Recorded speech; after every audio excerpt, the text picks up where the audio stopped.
Hola, mi nombre es Rosa Fernández, estudiante de segundo año de Derecho. En la presente oportunidad me corresponde exponer sobre el principio de legalidad y la supremacía constitucional.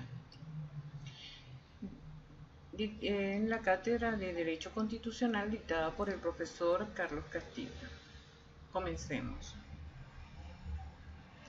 Según Palma Bermúdez, 2016, el principio de legalidad surgió como una reacción a los abusos cometidos por las monarquías del Estado absoluto predominante en la época de la Revolución Francesa, en la cual los pensadores y filósofos hicieron importantes aportes que fueron plasmados en la Declaración de los Derechos del Hombre y del Ciudadano, aprobada en la Asamblea Nacional Constituyente Francesa del 26 de agosto de 1789, la cual contribuyó a la creación de un nuevo concepto de constitución que limitara y controlara el ejercicio del poder público. En este sentido, la Constitución es el instrumento a partir del cual el Estado se sujetará al derecho, en cuya precisión jurídica escrita ofrece seguridad frente a la arbitrariedad de la administración. Respecto al Estado de Derecho, el profesor de la Universidad Autónoma de Madrid, Díaz 2010, señala que el Estado de Derecho requiere al menos 4 requisitos, a saber, el imperio de la ley, la división de poderes, la legalidad de la administración y los derechos y libertades fundamentales. Así las cosas, el principio de legalidad es un principio fundamental conforme al cual todo ejercicio del poder público está sometido y debe ajustarse a lo que está establecido en el pacto social y en las normas jurídicas que determine el órgano competente, la cual brinda a los individuos la garantía de que el Estado, como máximo garante del poder público y regulador de las normas jurídicas, velará por la protección de sus derechos, bienes y personas, así como la reparación de los mismos en caso de que estos sean violentados. Por tanto, se traduce en la certeza de que la autoridad estatal solo podrá actuar con fundamento en algún precepto legal.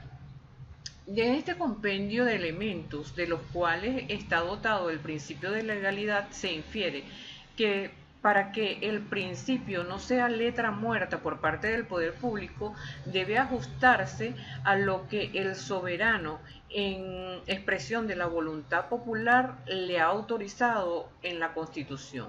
Y por otra, debe seccionarse dicho poder a fines de evitar la concentración de poder en una sola persona o en un órgano determinado. En el caso venezolano, la Constitución de la República Bolivariana de Venezuela es la norma suprema del ordenamiento jurídico. En ella se señala que Venezuela se constituye, entre otros, en un Estado de Derecho, lo cual significa que se rige por normas. Por una parte, que vienen a representar el conjunto de limitantes y barreras que son establecidas al libre poder del Estado, y por otra parte representa un parámetro de guías de la conducción del mismo. En este sentido, García 2002 señala que el imperium de la ley es el Estado civilizado moderno. No es un poder arbitrario, sino un poder determinado por preceptos legales.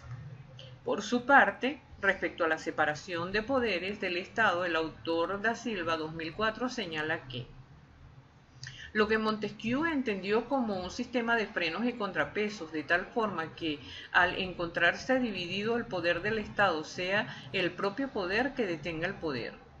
Es decir, mediante la división se pretende encontrar un sistema interno de control de la actividad del Estado. Del señalamiento hecho por el autor se infiere que la separación de poderes actúa como un mecanismo de control que tiene la finalidad de establecer un límite al poder discrecional del Estado y evitar la concentración de poder en una misma persona o en un solo órgano. Ahora bien, con respecto a la supremacía constitucional, ese concepto surge en el siglo XIX en Alemania y perdura hasta nuestros días. Aunque no opera de la misma manera en todos los ordenamientos jurídicos, para abordar el alcance del dominio de lo reservado a la ley formal es necesario evocar la supremacía constitucional como un principio de derecho constitucional que postula originalmente ubicar la constitución de un país jerárquicamente por encima de todo el ordenamiento jurídico de ese país, considerándola como la ley suprema del Estado y fundamento del sistema jurídico. Según cada país, los tratados internacionales ratificados por el país gozan también de un rango constitucional, es decir, son superiores a la ley pero inferior a la Constitución. En íntima conexión con este principio se presenta la institución de la reserva de ley que obliga a regularla en materia concreta con las normas que posean rango de ley.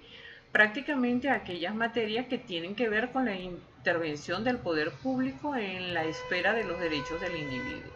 Por lo tanto, son materias vedadas al reglamento y a la normativa emanada del Poder Ejecutivo.